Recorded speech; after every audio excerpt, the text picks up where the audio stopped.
Folks, today's Thursday, May 30th, 2019. Coming up on Roland Unfiltered, the family of the man who died in Sheriff David Clark's jail receives an historic settlement. That punk-ass sheriff hasn't said anything. Oh, all hat, no cattle, huh? Let's see what he got to say now. New evidence that the census was deliberately manipulated by the Donald Trump administration to hurt Democrats, and it's also because of race. We will unpack that thing. Bob Mueller speaks, and Lord, Donald Trump is losing his damn mind. See what happens when you've been lying, obstructing justice, and all you MAGA lovers are losing their minds saying, oh, now Bob Mueller's a bad guy. But I thought y'all got cleared. Oh, it's amazing what happens when the truth comes out. And we know Donald Trump is lying. He lies all day, and so we got some new lies for him. Joining us on the show today is Jamie Harrison. He is a man trying to unseat South Carolina Senator Lindsey Graham, who has decided to suck up to Donald Trump every way possible. Can this brother turn South Carolina blue? Also, we'll talk to Martellus Bennett. First of all, they got the script, former Dallas Cowboy, but y'all know I hate the Dallas Cowboys. He's a former Texas A&M graduate. That's more like it. He's here to motivate black boys. Never put that cowboy stuff in the damn script on the show I got. And there's more trouble for the cast and crew of The Chi. Seems that there's more to the story about what we heard so far regarding Jason Mitchell. And guess what? R. Kelly facing new charges in Chicago. We also have a preview of Ava DuVernay's drama series, When They See Us, about the Central Park Five. You know, the crew that Donald Trump said should get the death penalty. We'll break all of that down. Jam-packed show. It's time to bring the funk on Roland Unfiltered. Let's go. He's got it. Whatever the miss, he's on it. Whatever it is, he's got the scoop, the fact, the find. And when it breaks, he's right on time and it's rolling. Best believe he's knowing. Putting it down from sports to news to politics. With entertainment just for kicks, he's rolling. Yeah, it's Uncle Roro, y'all. Yeah, yeah, it's Roland Martin, yeah. Rolling with Roland now. He's funk, he's fresh, he's real, the best, you know he's Roland Martin now.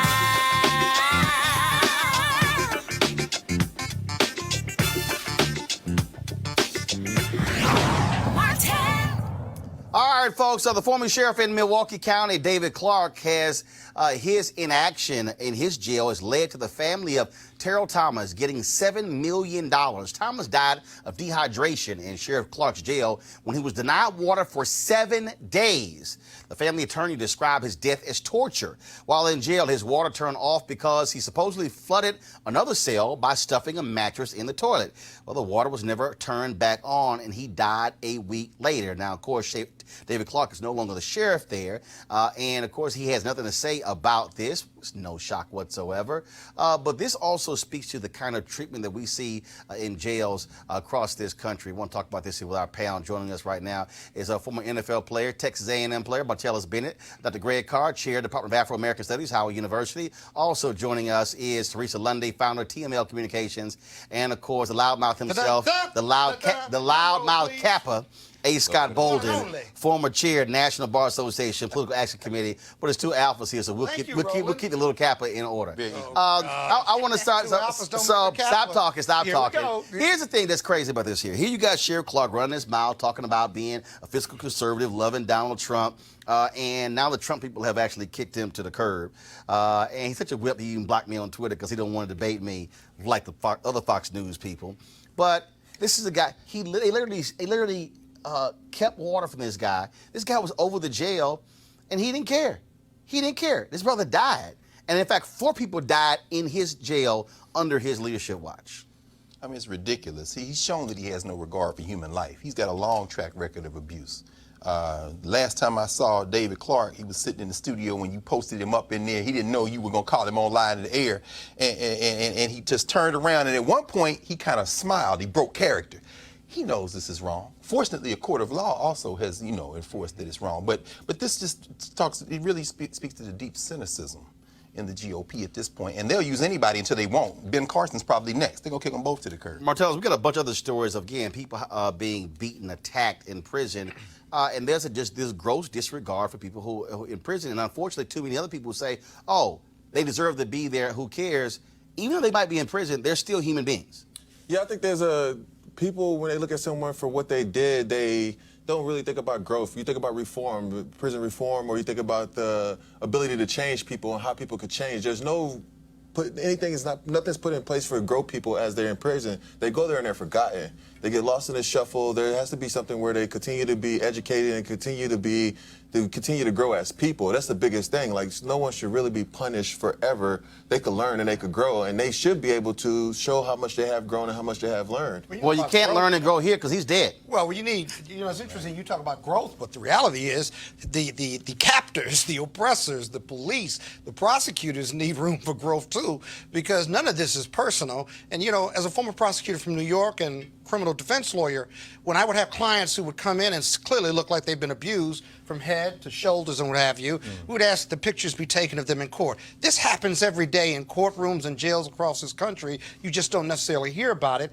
and that needs to be reformed because I can see it, I can report it, I can put it on the record and what have you, but these prisoners, these young kids, older prisoners, you name it, that are processed through the court system, or they're at Rikers Island and come, they're not only abused in prison, but abused on the way there, and because they're prisoners, because they are accused of having crimes, nobody really cares. And their public defenders are very limited as well. And then the prosecutors, if you care, that's one thing. Most really don't, de facto don't.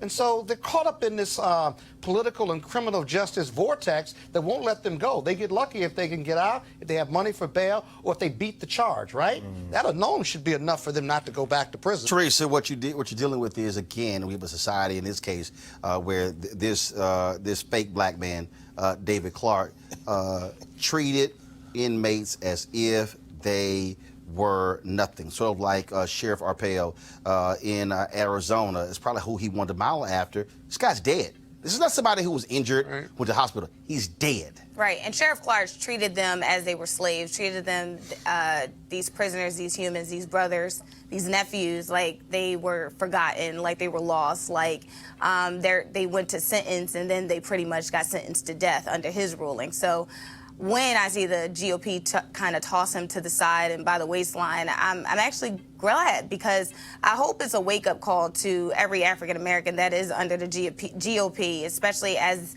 the administration signed a criminal justice bill, but as we can see that it's trickling down to some of those law enforcement agencies. Is absolutely it's not even at the state level, and they're more state prisoners than federal prisoners. And of course, we haven't heard anything from Candace Owens or the other black people who love running their mouths. And you won't, because I think everybody's taking a reevaluation of themselves, especially African Americans who are a part of the. Not them. I mean, they not. No, they're not. I'm no, they're not. Because they're Teresa, silent. no, they're not. No, they're not. We don't know what they're doing. No, they're silent because they don't want to speak to this issue because it speaks to their gross negligence. And also, it also shows all these fake-ass conservatives who care about tax dollars. That's $7 million of taxpayer money. Yeah. See, they love talking about fiscal conservatism, but they don't care when Chicago spends $500 million on police settlements. They don't care when New York City spends almost $1 billion on police settlements. We can go on and on and on. They don't care about any of that because, again, and they also don't care because they're also these fake-ass pro-lifers. See, don't tell me you pro-life when it's a fetus, but then you not pro-life when somebody dies in a jail. And so that's why they're silent, because they have situational ethics and situational morals. That's the deal. Greg, final comment before I go on the next story. It's interesting. There are about 1,250 majority black controlled cities in this country. I mean, run by black mayors, about 1,250 according to Pew and some other. Milwaukee is one now with a plurality of black people. What we're seeing around the city is, as black people gain control of some of these municipalities, you begin to see black political power begin to. This is like this. Well, this is what I'm saying. Okay, stop. First of all, this is one of the city. He was sheriff of the county. Right, but this is what I'm saying. No, it's not the same. No. What I'm saying is because you can have a black city, but then if you have other counties that are predominantly white, that's how he was able to win. That's where I was going. Because Milwaukee in the county and then the state of Wisconsin, a so-called swing state where you see this gerrymander issue, all these things we've been talking about. A guy like David Clark is backed up by those white supremacists in Wisconsin. And so when he drops down on the ground in a place like Milwaukee or in the county, he's being suborned by people who have absolutely no regard for life. Which is why they wanted him to run for the United States Senate. Yes. But of course, it went nowhere. So that's what happens. That's right. See, you read your research, you would know those things, Scott. All right, let's talk about the new evidence regarding the census. Thomas Hofeller, the Republican Party's go-to redistricting expert, who died last year, he was the man we now know behind the language that made it into the Justice Department's formal request that a citizenship question be added to the census. Now, let me unpack this. The evidence was found on a hard drive provided by his estranged daughter, who first shared it with the challengers in a partisan gerrymandering case in North Carolina. Documents show the Trump administration's purpose in putting the citizenship question on the upcoming census was not to help Hispanic voters under the Voting Rights Act, which they have lied about, but rather to create policy that would be a, quote, disadvantage to the Democrats and advantageous to Republicans and non-Hispanic whites. Now, this is a huge issue because the Supreme Court is going to decide this case. Trump folks have been lying. Y'all supposed to play the Trump Lives Matter stinger because they've been lying. They've been lying. Wilbur Ross lied in court, lied as to the origins of this. Lied in Congress, then these fools who have never defended the Voting Rights Act, all of a sudden, oh, we're doing this because of the Voting Rights Act. But tell us, well, here's what we have here. The Republican Party is a white party. They got a few black people. Yeah. But the reality is, all of the attacks on immigration, the attacks on voter suppression, they are trying to maintain white majorities in order to hold on to power. And this citizenship question is all about trying to hold its power for the next 10 years by keeping America white again. Yeah, a lot of, just through the history of time, everything has been to suppress the voters of color. No matter what color, black and brown people have not had to. It has not been as easy for them to vote, whether it's us fighting for the right to vote, the way they set up votes when it's during the day, where it's really just like a rich person's pastime where they could just go there and vote when they want to. Most people have jobs where they can't really get there to vote, registration. They make everything really tough, and the language is written in a way where it's not able to be digested by the normal person, normal citizen in the U.S. So they don't make it easy for people to learn what they need to go, and they not spread the information of what's actually happened to make a vote. And then the other thing is people don't really vote locally either. So everyone, there's this huge thing about voting for the presidency that everyone wants to walk about and everyone wants to chant about and ride about, but then the actual voting for the places, the things that happen in your community, like there's not a lot of information about people knowing when those things are happening, who's running in your city, those local things, local chapters, those things are going to matter even more to you and make a bigger impact right away than the grand votes of things. So I think that the whole idea of voting has been done in a way to discourage people who aren't white to vote. Teresa, they want to keep white majorities. Yeah. And they're hoping that the Supreme Court, led by 5 conservatives, including that so-called brother Clarence Thomas, not yet, and I'm saying so-called for a reason, and I'm questioning, I will question because of the positions that he takes, and they're hoping the Supreme Court will allow this citizenship question, and we know it's BS, and we also know that as a result of this, they lied. This guy wrote a memo, and they actually took the section in his own words and placed it in the Department of Justice's letter to justify this question. And so what I really hope that, kind of going back to his point, as in local municipalities actually try to do something, because we have some of those questions even on local elections during the primaries, is those local charter questions that are happening that really affect those individuals. Now, I know like in Philadelphia, we just had something that had to relate to the school district's budget. And so even with that, I think, and a lot of people just, didn't even understand the question. There was no history. There was no resources available to even find out the question, especially for the most impoverished city.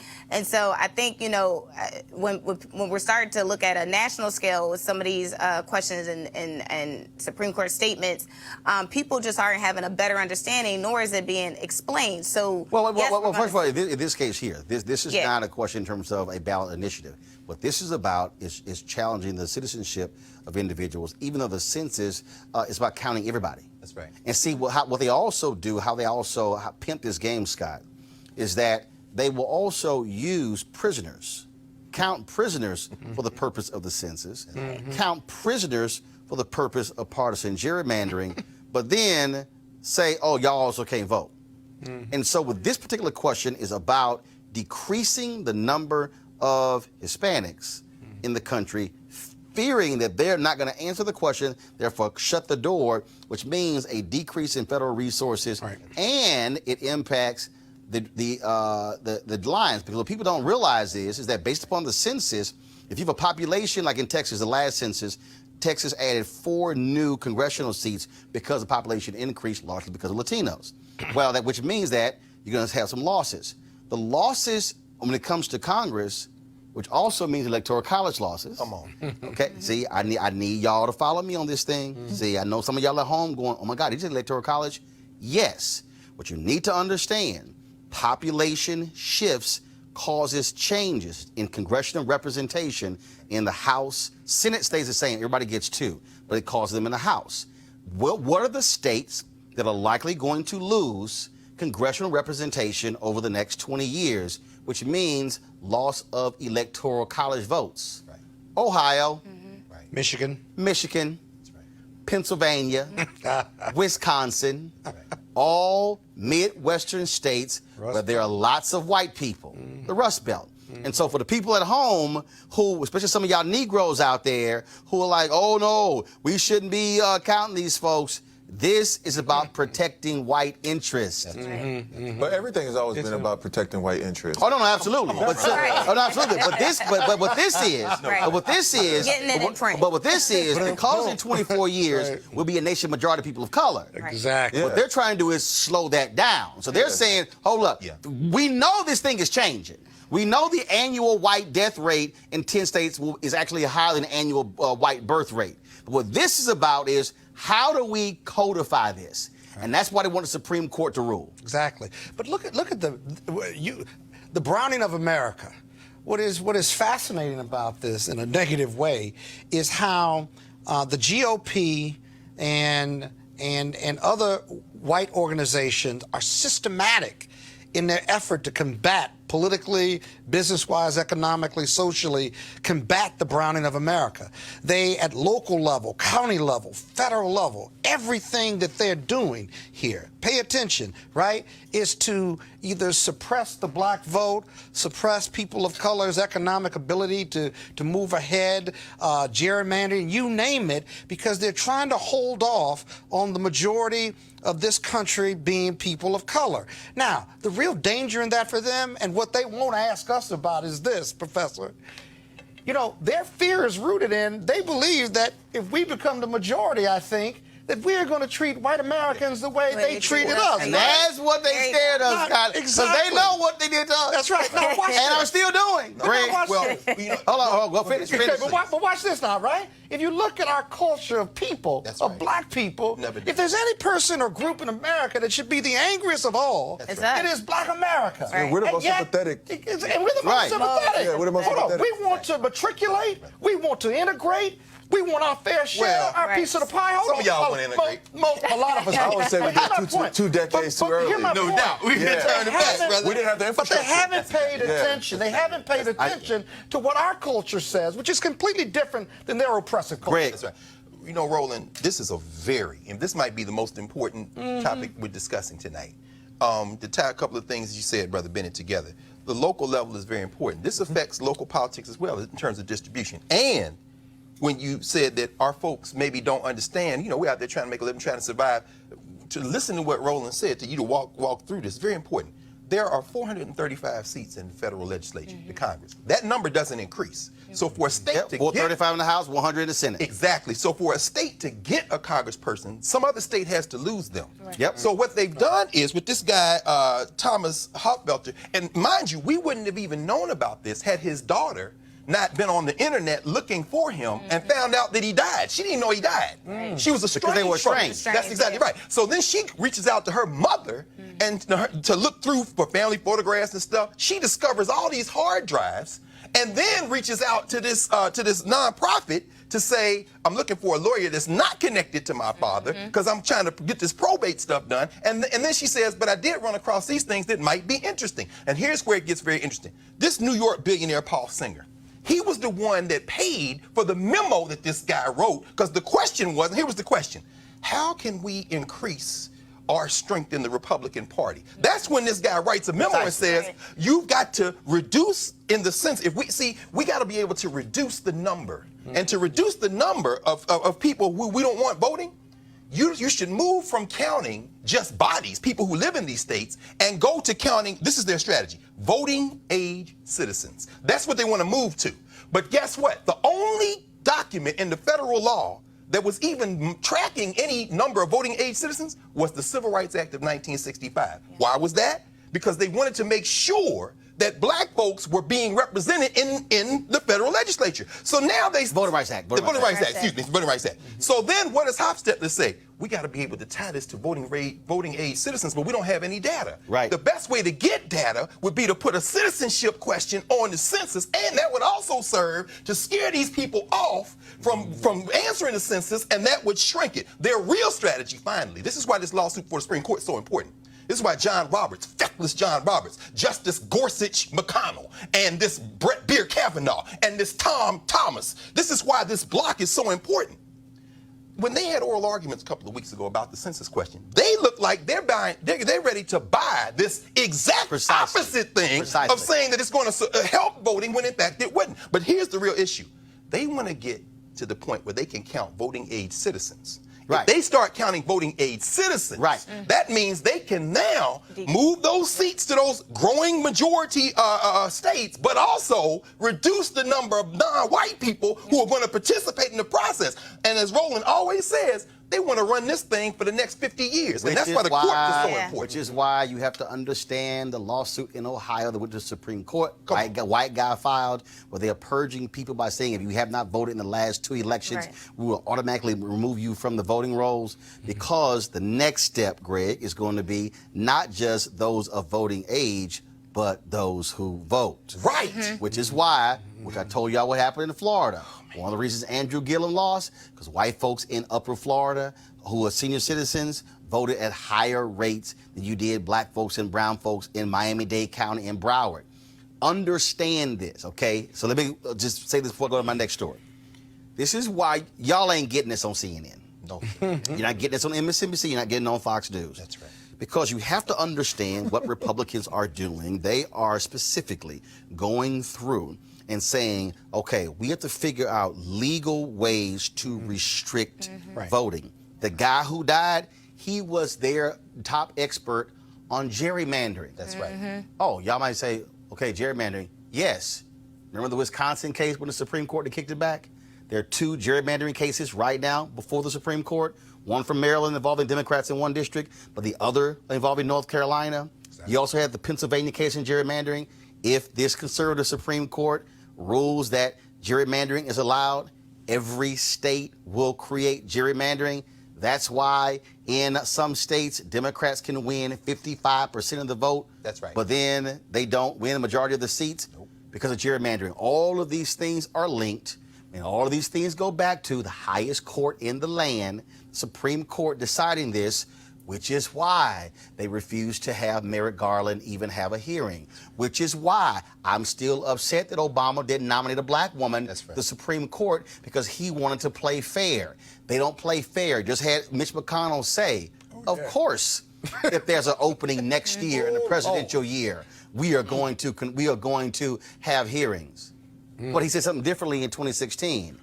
Y'all need to understand, all you Negroes out there who are saying elections don't matter, these things no big deal. The Supreme Court and the federal judiciary is the most important thing Republicans want to control. That's right. Because that's who determines what laws are constitutional. And what are they loading up on? Unconstitutional. That's right. That's what's going on. And so that's why Democrats, y'all better be running strong folks for the United States Senate next year, because if you do not take control of the U.S. Senate, the Republicans will control those seats. The only thing is if Republicans maintain control of the Senate and the Democrat is the president is going to be actually making the appointments for the federal bench, then you're going to have the fight. All these things are connected, so you better understand what's going on. That's right. Speaking of that, Bob Mueller, of course, has ticked off Donald Trump and his people when he came out yesterday and spoke about his report. Now, he didn't say anything new, but this is what actually changed the game. By him speaking and by him countering what Barr said, the Attorney General, he has forced the conversation back to the report, the one that people didn't read. Press play. Now, I have not spoken publicly during our investigation. I'm speaking out today because our investigation is complete. The Attorney General has made the report on our investigation largely public. We are formally closing the special counsel's office, and as well, I'm resigning from the Department of Justice to return to private life. And as set forth in the report, after that investigation, if we had had confidence that the president clearly did not commit a crime, we would have said so. We did not, however, make a determination as to whether the president did commit a crime. It explains that under long-standing department policy, a president cannot be charged with a federal crime while he is in office. That is unconstitutional.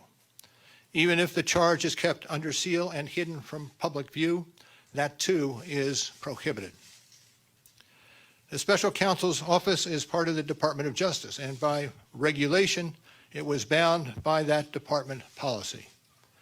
Charging the president with a crime was therefore not an option we could consider. All right, I got to deal with this, y'all. Okay, I got to, because this is really like pissing me off. It's really ticking me off. I'm sorry. At last I checked, I've read the Constitution. There is nothing. There's nowhere in the United States Constitution that says a president cannot be indicted. Nowhere. You can't find it.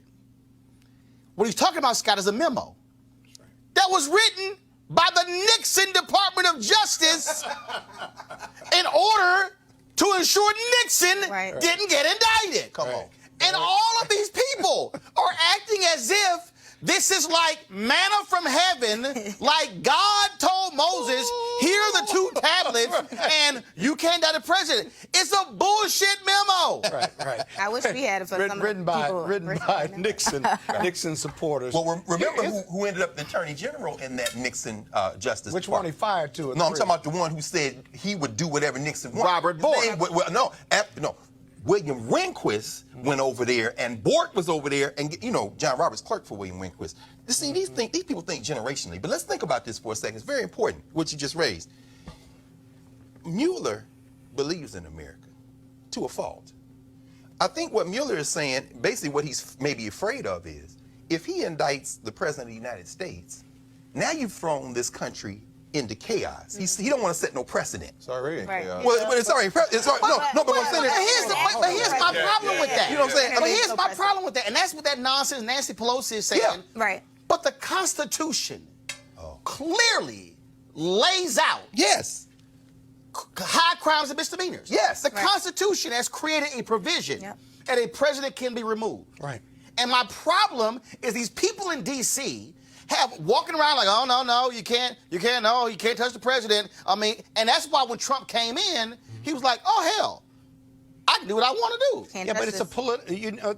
The reason the memo lives, remember, it lives in DOJ. It's never been challenged, and so it ought to be challenged. It should be put in the shredder. It's policy. It's not law. Okay. So one, that's never been challenged. 2, they extrapolate other parts of the Constitution and say the impeachment, which is a political process, is what you do with the president, and if it's a federal crime, because they say high crimes and misdemeanors. Now, that may be true, but no one is above the law. And the reason that is unsettling is because if Donald Trump shot somebody or set somebody on fire on the lawn like that gentleman did yesterday, and we all observed it on video, are you saying that the president couldn't be charged? Yes. No. If Mueller is absolutely right about this, and I think he punted because he could have challenged all of this, if he's right, then there is one person above the law. And impeachment isn't a crime. Impeachment means you get removed from office. But that begs the question, well, what if I do commit a crime?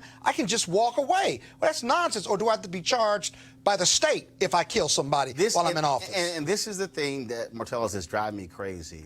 It's because literally what they are saying is that, yes, everybody in America, except the president, can get charged. And that's what you're left with. Spirity Agnew was vice president under Nixon. That's true.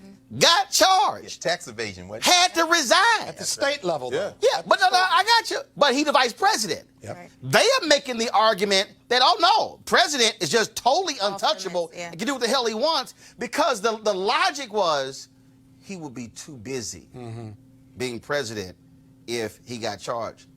No, wrongdoing is wrongdoing. Yeah, I think the other thing now that changes too is I think we're in a display culture, so everyone worries about how things look and not how things are, you know, so I feel like they feel like it's a reflection on America, how it's look, because now more people can see what's going on in America, so they feel like, hey, if we do this, then Russia sees us, this place sees us, everyone can see that we're in turmoil right now, so I think they kind of move from a point, but I don't think there are any moral victories in politics. Not at all. But Pelosi's just like a problem. moral move, Hold on, guys. to me, yeah, Pelosi's it's like- problem. Yeah, It that's may the be a other- political yeah, process, yeah, he has but morals. she is Right, yeah. politicizing whether to move for impeachment or not because she knows that he won't be impeached in the Senate. But there's a moral, political, and legal obligation, constitutional obligation for the Democrats in the House to do their job. Mueller almost put that back on the Congress. He said there is an alternative piece. But And by the way, he could have gone further and said, but for this memo, I would have charged, or he could have been charged with obstruction. Sure. Because then that would have added more pressure. He decided to punt on that, but even he didn't come strong enough. He said obstruction, he gave you 10 examples, and he said, now Congress, go do your thing. But here's what's and now you Nobody got wants to be House the not first doing one. it. But Teresa, here's what's interesting. right. The That's Ken right. Starr. That's right. Ken Starr was an independent investigator. He had a memo. And his memo, here we go to my iPad. This is from a July 22nd, 2017 story in the New York Times. The 56-page memo, locked in the National Archives for nearly 2 decades and obtained by the New York Times under the Freedom of Information Act, says this, quote, it is proper, constitutional, and legal for a federal grand jury to indict a sitting president for serious criminal acts that are not part of and are contrary to the president's official duties. In this country, no one, even President Clinton, is above the law. Right. My problem is, Mueller gets up there and says, "Oh well, this memo from 1973. This is it. This is DOJ. This also is a memo." And the problem here is that impeachment is not supposed to be nice. Right. Impeachment Or easy. Impeachment should tear apart the country It should be because uncomfortable. it is the highest to say that we are going to initiate impeachment proceedings against the president of the United States, and then to listen to Democrats. And I hear Pelosi, but here's this whole problem I have. Well, there's no sense in us doing this because the Senate is controlled by Republicans, and so therefore, they're never going to convict him. Richard Nixon was never impeached by the House. There were impeachment hearings. The hearings were so destructive that they said, player, Howard Baker, the long walk up the driveway. Mr. President, it's time for your ass to go. Because if this continues, we will be forced to vote to impeach you. Nixon resigned before there was even a vote. Right. I hear Pelosi's point, but I'm like, what are you talking about? So what? The hearings allows the public to actually listen to what's in the report. We deserve and that. listen to witnesses. Ideally. And what happened? Yeah. It was in the low 30s approval ratings, the numbers to impeach Nixon. By the time they got through those hearings, it was above 50+% because the public was like, he did what? And he did what? And he did what? Oh yeah, he got to go. And that's why, and so, and again, so to listen to them, because what the Democrats are trying to do is, if we could just wait for the election. That's what Obama did in 2016. And didn't release the report on Russia. Teresa. And I think, I think everybody's waiting for the process. And I don't think How do you wait for the process when you There- are the process? you are Or the you process, drive but the nobody process. wants to be the first one to start that process. But no, Mueller is holding back. But here's the Pelosi's holding problem. back. When you were sworn in, Right. you were sworn to protect and uphold the Constitution from enemies foreign and domestic. As Elizabeth Warren said on The View, I was sworn in to uphold the Constitution. Not Democrat, not Republican, not Trump, not Obama, the Constitution. And that's why you have Representative Amash, Republican from Michigan, who's taking heat by saying, I'm sorry, I read the report. This man committed obstruction of justice. And so that's what they're fearful of. If more individuals are more elected, because I doubt that most of the city Hell no, they haven't read it. Hasn't read. They barely read the 4-page memo. So if more people start to read it, if it goes more out into the, it is out there. I'm actually on page 300. So if more of it is out there, and I think the process of the hearings actually start to take place, then yes, the proceedings will happen. And they're mad, Martellus, because by him coming out, basically saying, y'all ain't read my damn report, I'm trying to tell you to read it, he is now forcing another conversation because Barr tried to play everybody. Right. Yeah. Barr tried to shade Come it. Now, you can't shade it when Mueller says, if we were convinced that he did not commit a crime, we would have said so. That's him saying his ass committed a crime. Go. Yeah, I think that the whole thing is that in a democracy, the people deserve to have the information to make the decisions that need to be made. So right now, it's a deprivation of information, which if we don't have information and people aren't reading these things, they should be able to sit and listen to the conversation happening in real time. So therefore, they can make, the people as a large can make the decision that needs to be made. But now by not going to hearing, by not charging them, we don't get a chance to have access to information in a digestible way for the majority of the population to be able to understand what's happening. Because not too many people don't even read books. So you can't expect them to pick up the Mueller report and go read that and really... They'll watch TV. Well, You can get first of all, let me They'll watch the hearings. Right, precisely. That's the key. Henry, go to my iPad real quick. Shout out to LaToya Alter. She contributed $1.99. Hey, the iPad. She contributed $1.99 to the show. She said, "This is impeachment dollars." She got 2 on it. She said, I put 2 on it. And so if y'all can give to the show on the YouTube channel. So y'all can do that. Money for your fan club because of the impeachment. What you keep saying, Roland, what you keep saying, by explaining these things in ways people can grasp them now. And then, Teresa, I'm glad you said that, because when you begin to read the report, which is for sale for dirt cheap all over the country, you can get it online, right? For free. You Free can 99. PDF, right? What you read is what he has done. But, I mean, again, Marcel, I think the point you're raising, brother, our people are not reading. People in this country are not reading. And so what Pelosi realizes is this electorate is the people going to back Trump are going to back Trump. Now, check this out, y'all. Of course, Donald Trump was tweeting today. You know, he was lying as usual.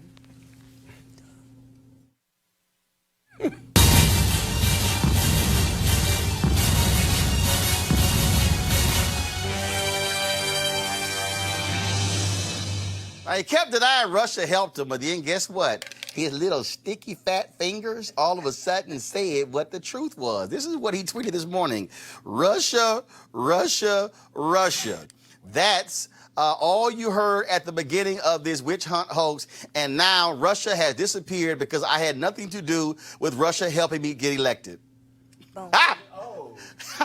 It was a crime that didn't exist, so now the Dems and their partner, the fake news media, blah, blah, blah. But then he tried to backtrack, y'all, so then he tried to send this tweet out. Actually, no.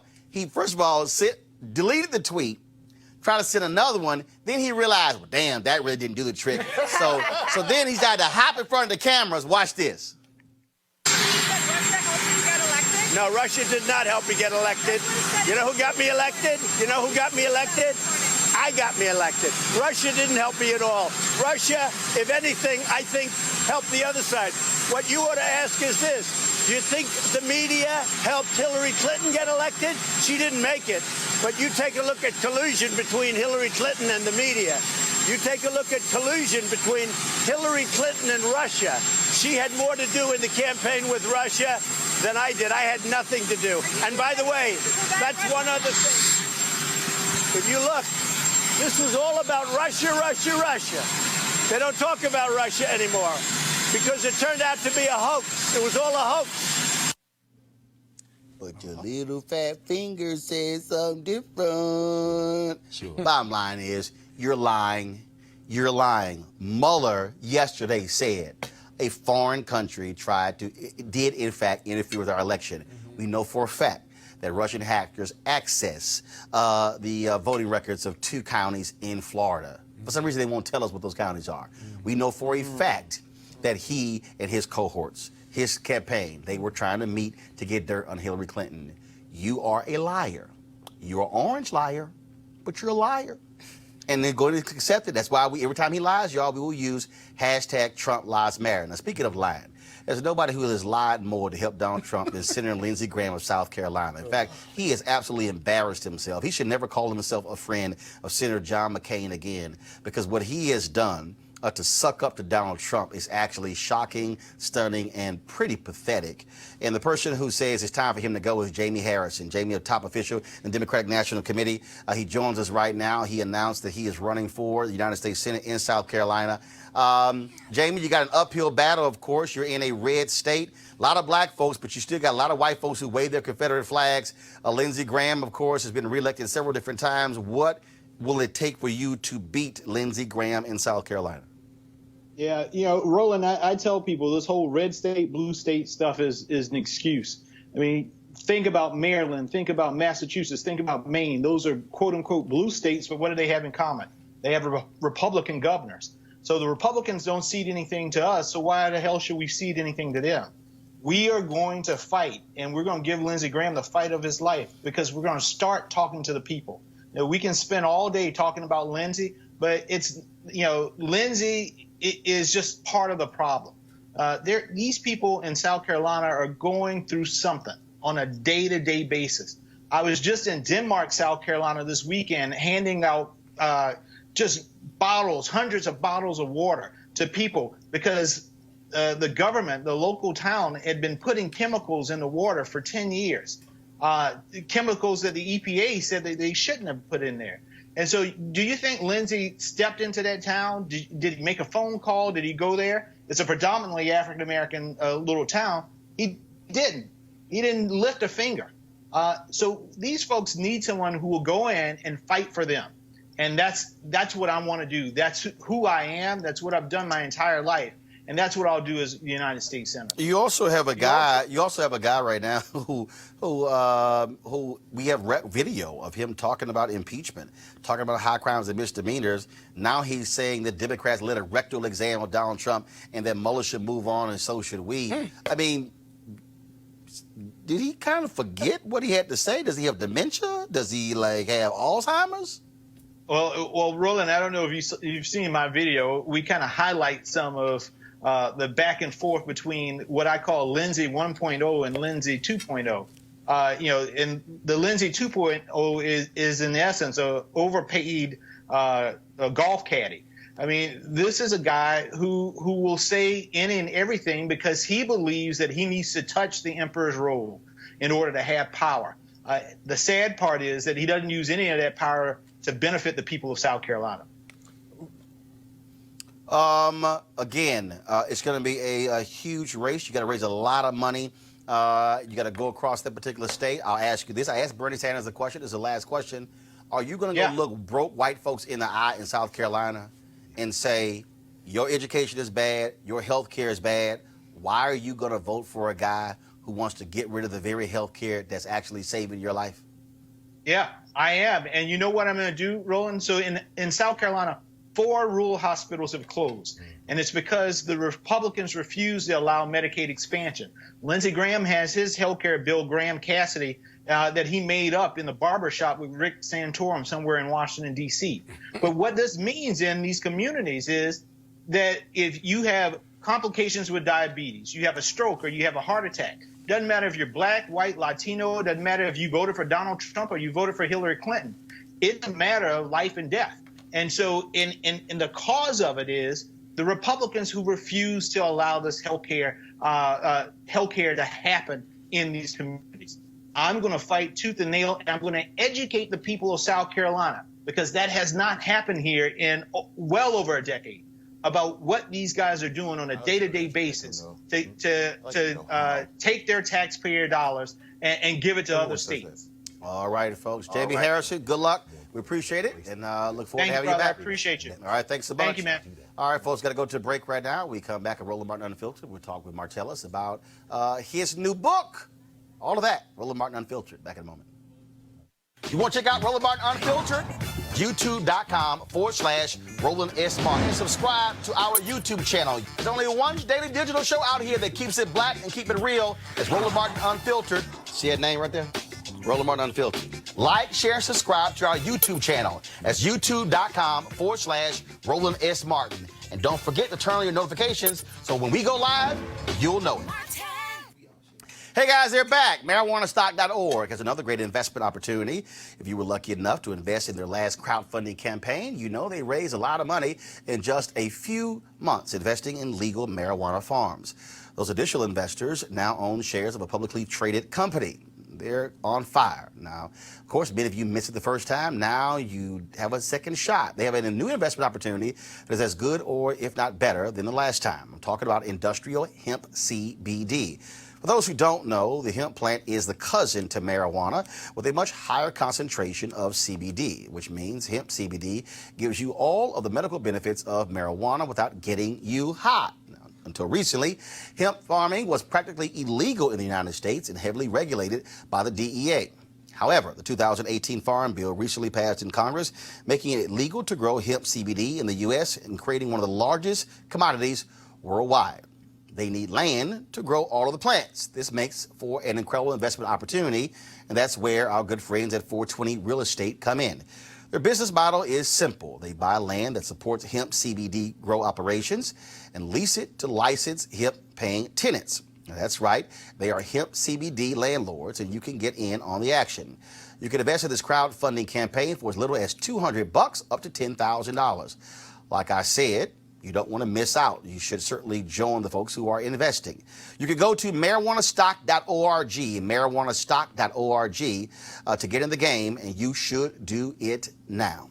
All right, folks, let's talk about a book written by Martellus Bennett, who's on our panel here. It's a letter of encouragement to all the brown-skinned boys around the world who feel like sports are all that they have. He believes that the things that make these boys great on whatever playing surface they choose will make them great in life.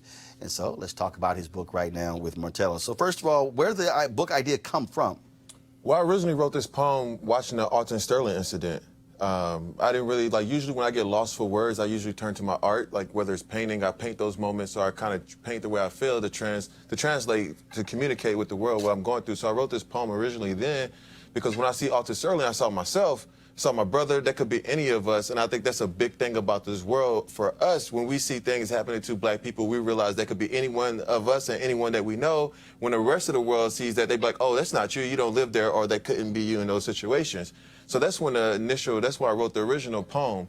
And it went, a lot of people loved it, and I put it online, and people were reading it to their kids. And I'm an experienced guy. I write children's book because I like to create moments for families to come together, because a children's book, you just don't hand it to your little kid and be like, hey, go read this and come back and give me a book report. You sit down and you read it to them, bedtime stories or whenever you want to read. So I like to create those moments.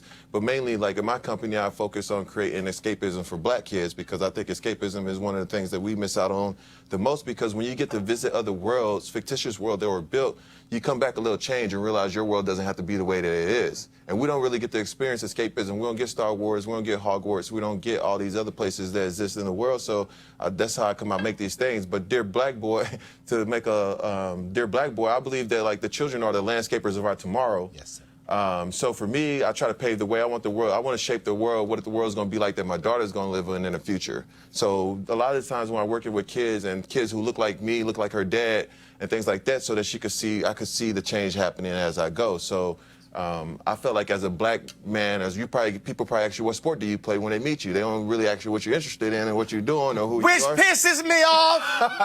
How many professional athletes do they ask? So what else are you into? Are you into painting and writing? When last time somebody asked you about your painting, brother, your art? No one ever asked me about those things, like really, because I never saw myself as an athlete. I saw myself as a creative who had athletic ability, right? So I get mad when someone refers to me as a former NFL player, because I've done stuff for Disney. I've been on Forbes 30 Under 30. I've been Adweek's top 100 creators in the world. I've did TED Talks. There's so many other things that I'm a former of that you could mention that has nothing to do with the sport. And I feel like they value the black boy as an athlete in the world. So the black boy starts to see value in themselves by the way they perform on the field. But what I try to get them to understand is that currency of athleticism is only valuable on the court, on a field. But once that game is over, being able to jump high does not matter in the tech industry. Right. Being able to run fast does not matter in the hospital. Well, it does kind of matter in the hospital because you can run to patients faster. But you got to be able to do something once you get there. Yeah, so for me, like that value in the world, the world is more beautiful when the black boy dreams. And the black boy deserves the space to dream the dreams that they want to dream. No longer should we have to feel like they have to roll them a ball and say good luck. right? Everything is on the table. Everything is an option. Every opportunity exists for you. And it's hard because you don't see yourself represented in these different fields. Like we talk about politics. No black kid think they could run in all these things. Like we tried to break in. Like there's so many firsts happening for black people, and we've been in this just as long as everyone else. Bill first in 2019. Yes. Does it? So I'll throw this out. Okay. So how long has the book been out? This book has been out since I released it March 27th. March 27th. I think. No, that's when I retired. How many? but when you retire, you talked about the company that you wanted to create and things that you're doing. How many mainstream TV networks have you been on? I've been on a lot. Yeah. Have you been on MSNBC? I was on there with is that where Al Sharpton is on? Yeah. Yeah, I was on there the other day. CNN? Yeah, I was on Fox there News? with Don. With Don. Yeah. See, He ain't know nobody's not black yet. ABC, NBC, CBS. The reason I'm saying that is because you're absolutely right in terms of how the narrative that is shaped. So the reason I say it and it really does piss me off when people see me wearing Texas A&M stuff. Yeah. And they go, did you play ball? Yeah. And then I'm like, no. Then the second question is, are you a coach? Yeah. Then the third question is, are you a fan? I'm like, when you gonna get to the graduate part? Right, exactly. And it really does piss me off because, and what other people will say, man, why you get all upset? I'm like, because what you're doing is you're saying that the only way you could have gone to a Texas A&M is if you played football. The broader point, which I think the point that you're making, is that this world has to see us as more than just mandingos. Yes, gladiators, entertainers. I feel like when you look at a black boy, you should see a dreamer, you should see a writer, you should see a scientist, you should see every possible thing in the world. So when you see a black boy, you shouldn't assume that they play sports. You should be like, hey, what are you guys interested in? Right what do you like? Okay, but in all fairness, let me just conceptually push back, right? Okay. You're an incredible athlete, your brother is.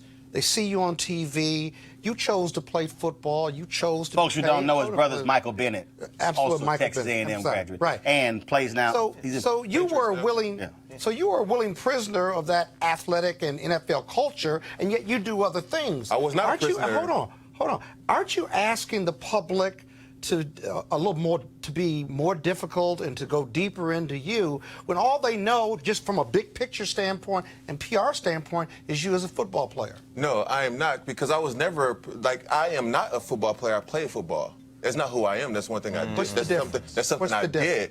But it's a whole identity thing. Like when they tie my identity to a sport, I have issue with it because that's not who I am. That's something I did. And when they tie your identity, but that's how they no, know you. But wait. That's how the fans know you. But here's the thing, well, though. they know you as a football player. But I give them so many other opportunities to introduce them to other things that I do in the world. I have been creating and making things. Someone had to teach me how to play sports. No one had to teach me how to make things. Interesting. Right? So, like, for me, what I'm saying is, it's not playing sports is not a bad thing. It was my But side that's hustle. where your most exposure is. Well, it's my side They're hustle. not But exposure. No. Go unpack The that. talents aren't as exposed. Yeah, so football, so let me tell you, football was my side hustle. Okay. Right? I used it as an opportunity to get to where I wanted to build. Come on. Right? So the fact is that I was never really a football player. I'm not a football guy. It's something I had to do to get to where I wanted to be. I understood that from the get-go, right? So when I wanted to go to school, what I want to do, I used it. The problem is most kids don't use the sport uses them. So therefore they get nothing out the sport. And there's a form of PTSD that happens when guys retire from the NFL or whatever sport they is because they lost their identity when their parents signed a waiver for them to play in Pee Wee football. So the whole thing of what I'm telling is grooming full human beings who are more than just athletes because that's just something that they do. But if I agree, But what it also does with you.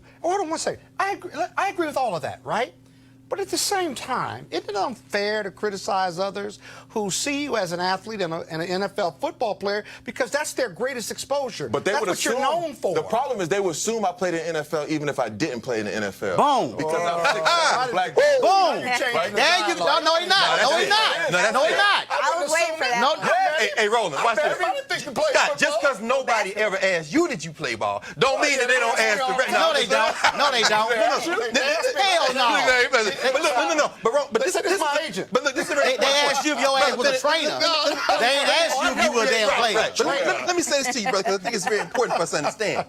What you're doing now is finding your way into inventing something that we didn't need before this generation. This is really a result, we're talking about, Scott, of the post-desegregation era.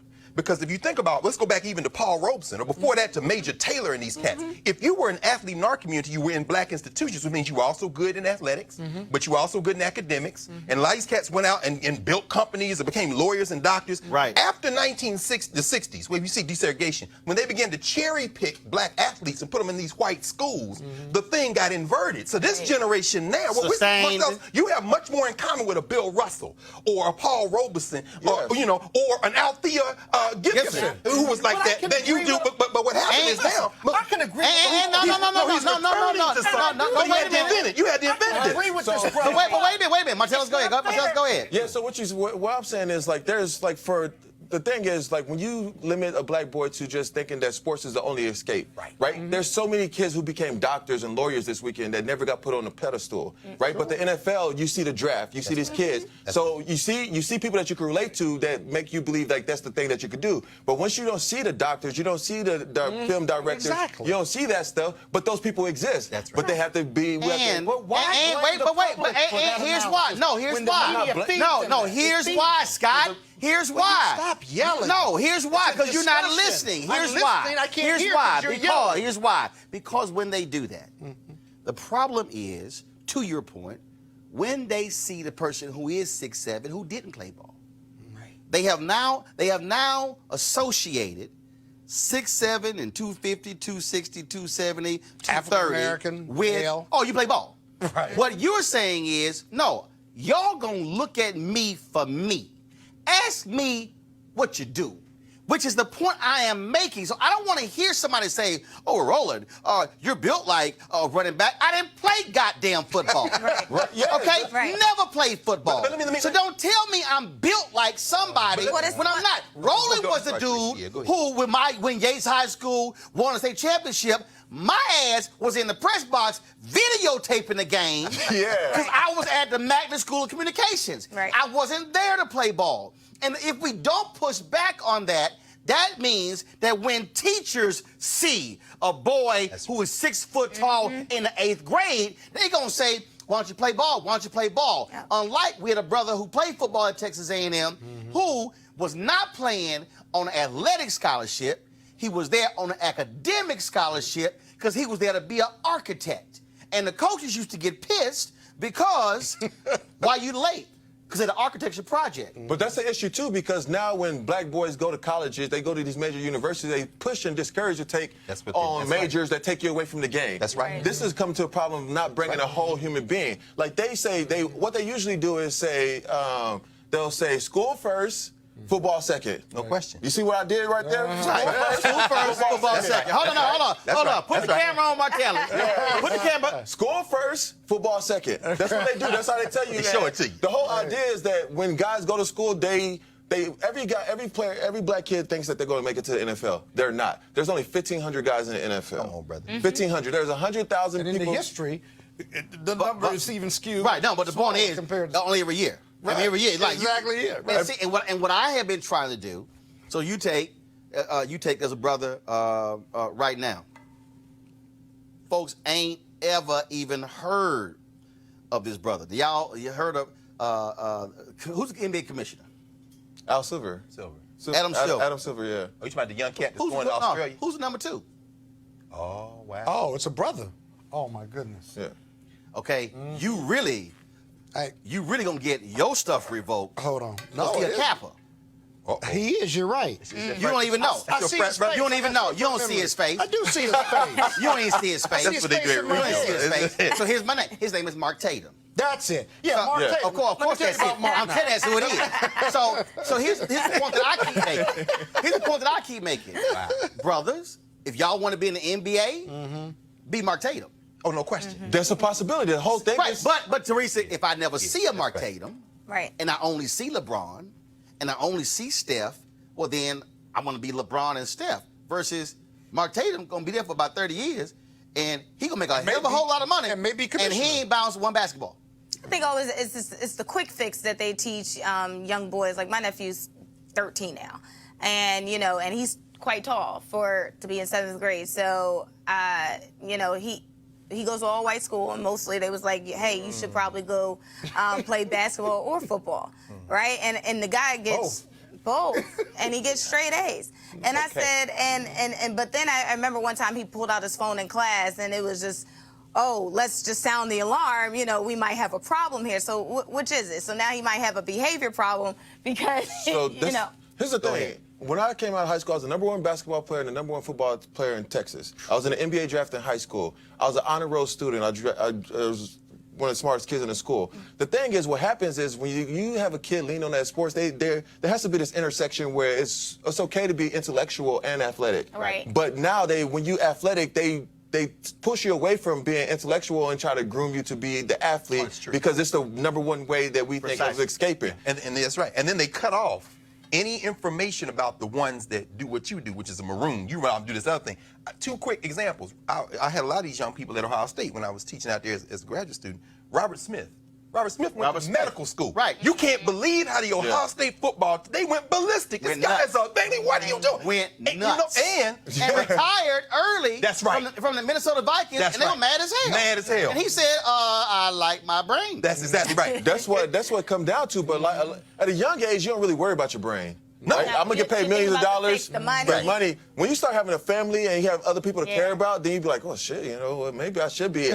My wife and my daughter deserves a functional husband, right? Like in the long term of things. Well, let me ask you last question. How you influence the others around you? Because the other example I was going to give is the sister. Hold on. Oh, Scott, you want a question now, but you the one telling me you got to leave at 7 o'clock. Well, 7:03. I'm late. I'm trying to help you out. Now you want to ask a question. The other example I was going to give. Okay, hold on. Greg, Greg dominating. Greg, It's my turn. He sits right next to him. The only example I want to give. Greg, go. It's my turn. Claudrina Harold, who's the chair of history at the University of Virginia right now. She was an All-Atlantic 10 basketball player at Temple University. She's one of my students when I was there. She influenced the other young women on that ball team to take academics seriously. She got a PhD, she's teaching at Virginia. What has been your experience in the locker rooms with these other brothers who look at you and say, yo, man, maybe I need to, you got something for me to read? Or, I mean, do you see this? Like a David West in the NBA. Oh, David West, for sure. My man, David West. Here's the thing is, the one thing I learned about the NFL and players who come into the league is a gap of information, right? They come into a league and they don't study, they don't pick up books, so when they go back into the real world, they have the level of education has grown so far and they left behind on what they knew in 2010, they retired in 2016, then it's like all there. So like I hand a guy a book, they won't read it.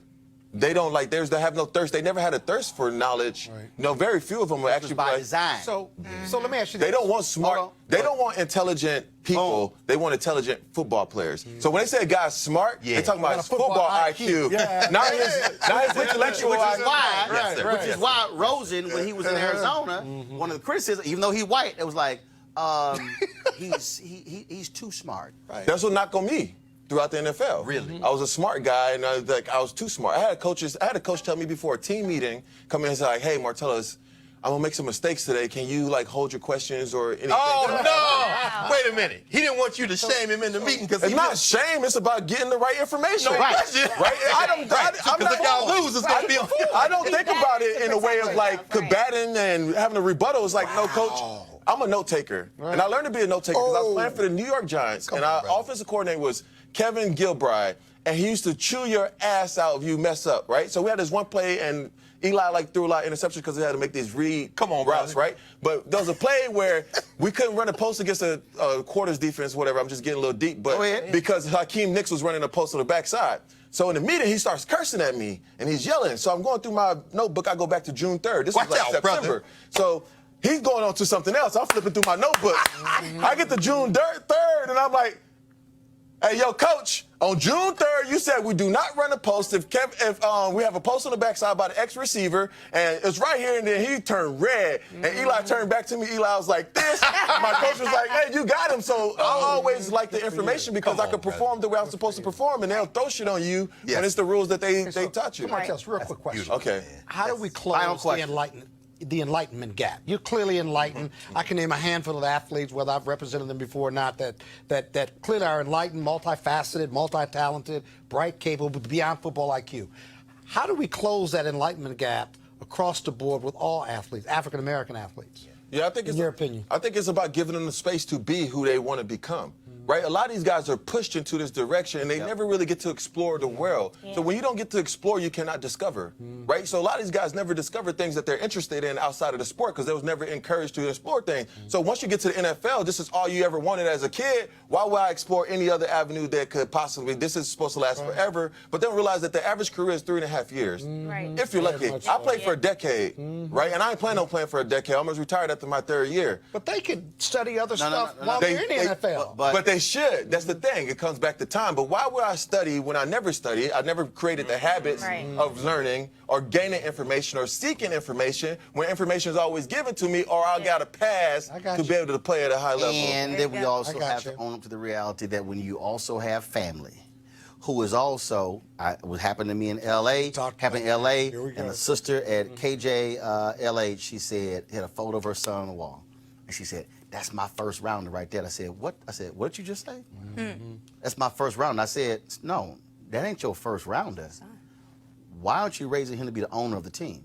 Yes. Yeah. And she had never, she said, oh my God. I said, why are you limiting what your son can do? You are seeing him as a first-round draft pick. With my nephew Chris, when we took him to the Texans game, after the game, we're there with the players and other family members, and so Bum Phillips, not Bum Phillips, Wade. his son Wade Phillips. Yeah, I played with Wade. But Wade comes out. Oh, yeah. Wade comes out and he says, Chris, how you doing? What position you want to play? I said, oh no, I'm sorry, Wade. Here we go. No. Chris is being raised to be an owner. And Wade was probably like, that's great. Wade was like, wow.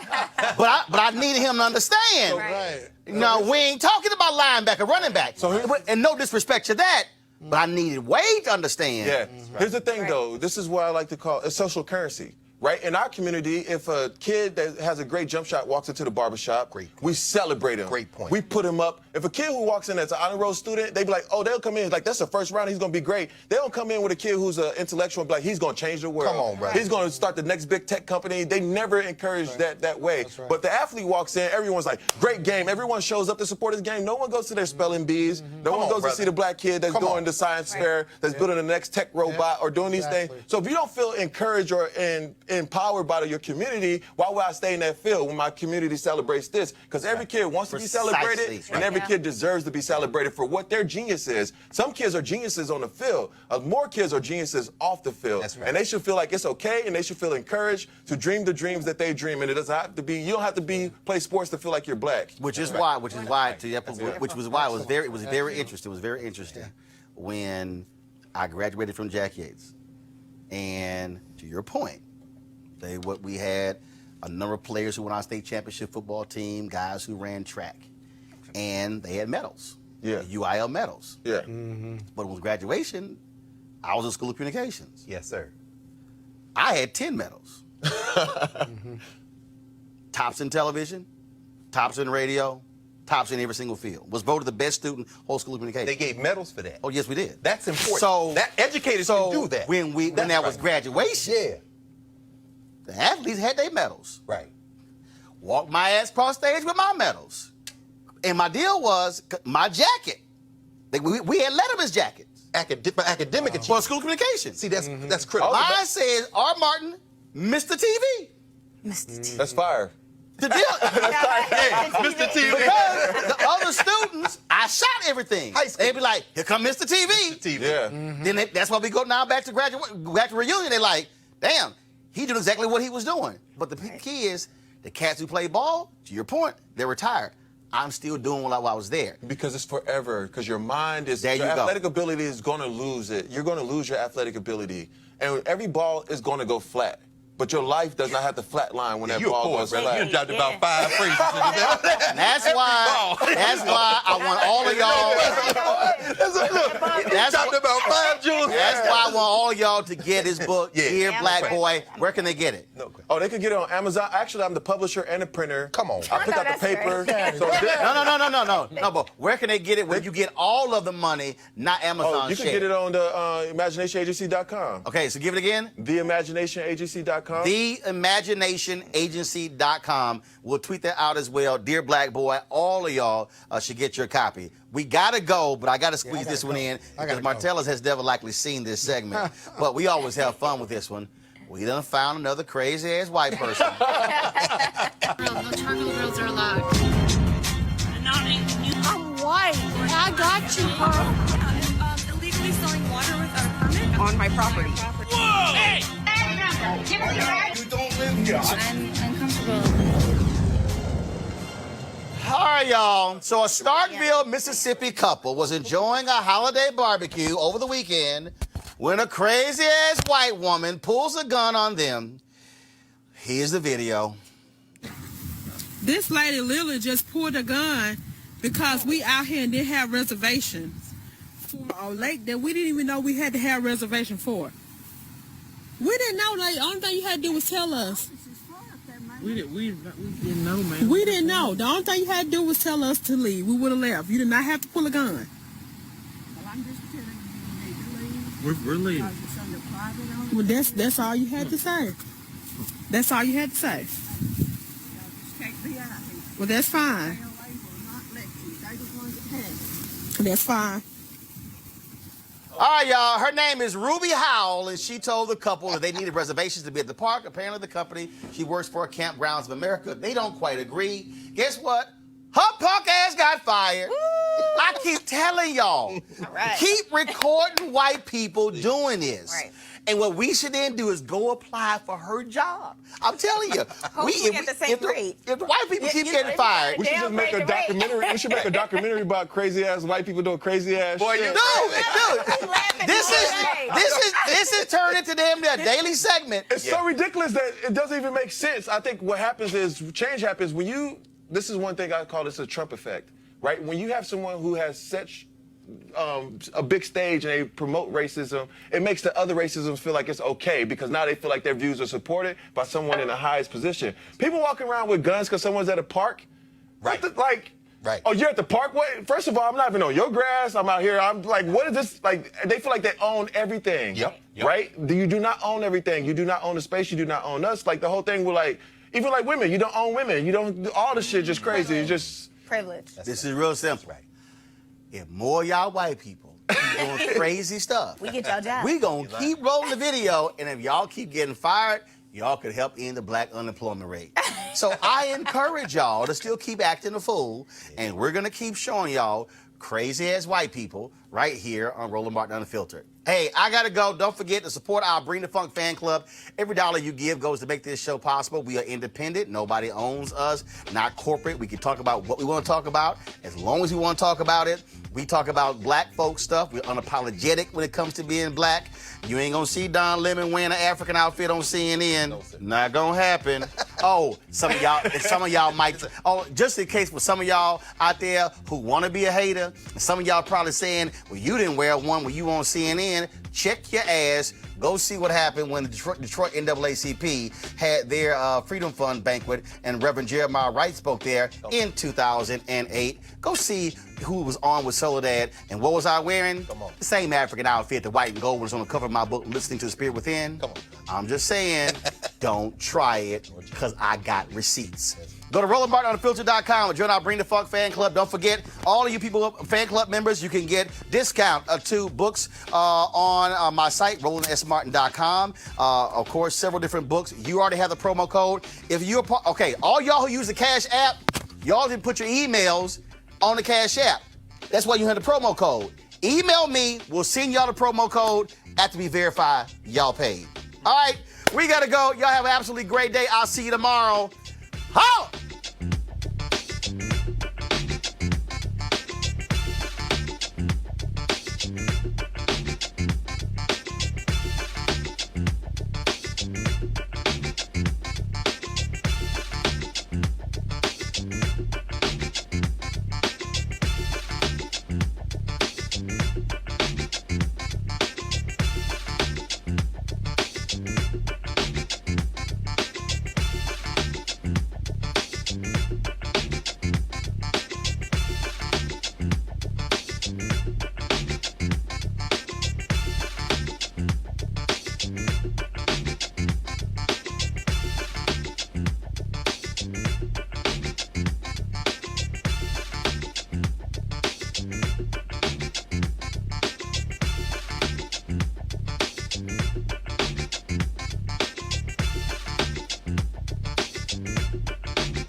You want to check out Roland Martin Unfiltered?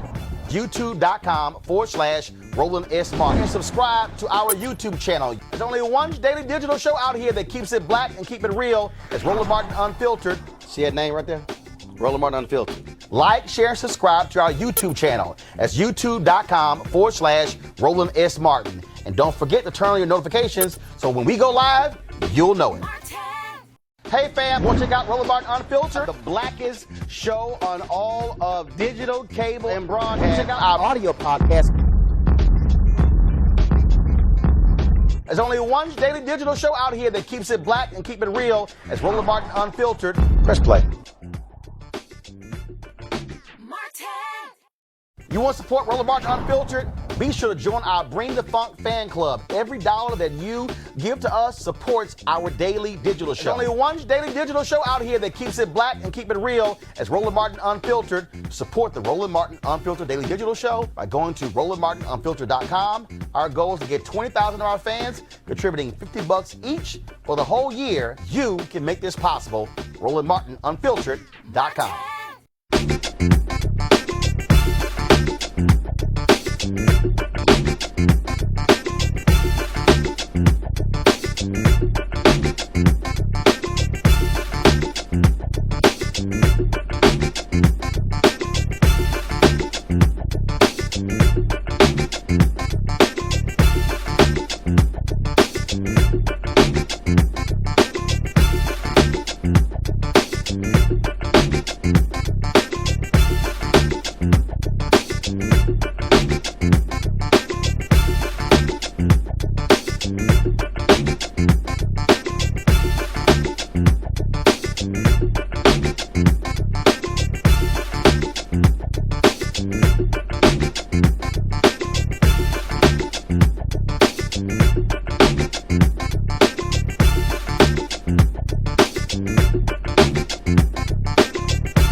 You want to support Roland Martin Unfiltered?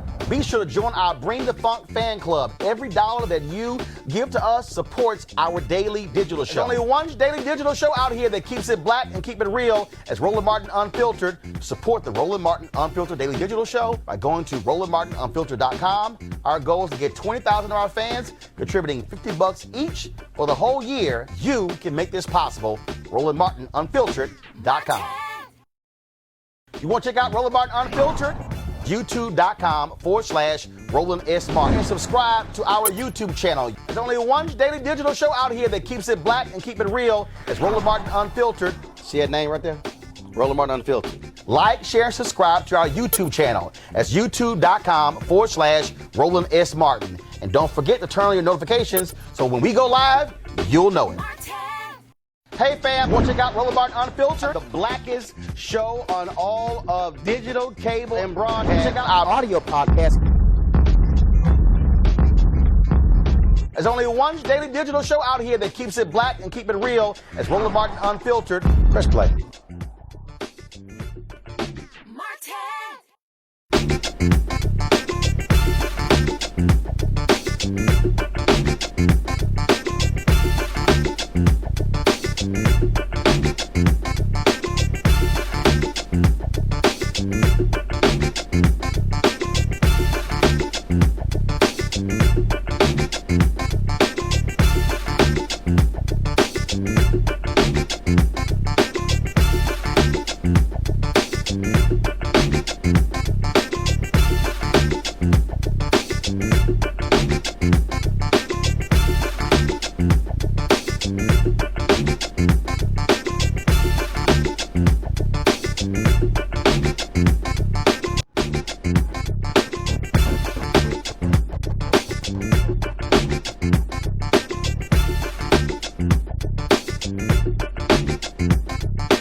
Hey fam, want to check out Roland Martin Unfiltered, the blackest show on all of digital, cable, and broadcast. Check out our audio podcast. There's only one daily digital show out here that keeps it black and keep it real. It's Roland Martin Unfiltered. Press play. You want to support Roland Martin Unfiltered? Be sure to join our Bring the Funk fan club. Every dollar that you give to us supports our daily digital show. There's only one daily digital show out here that keeps it black and keep it real. It's Roland Martin Unfiltered. Support the Roland Martin Unfiltered daily digital show by going to RolandMartinUnfiltered.com. Our goal is to get 20,000 of our fans contributing $50 each for the whole year. You can make this possible. RolandMartinUnfiltered.com.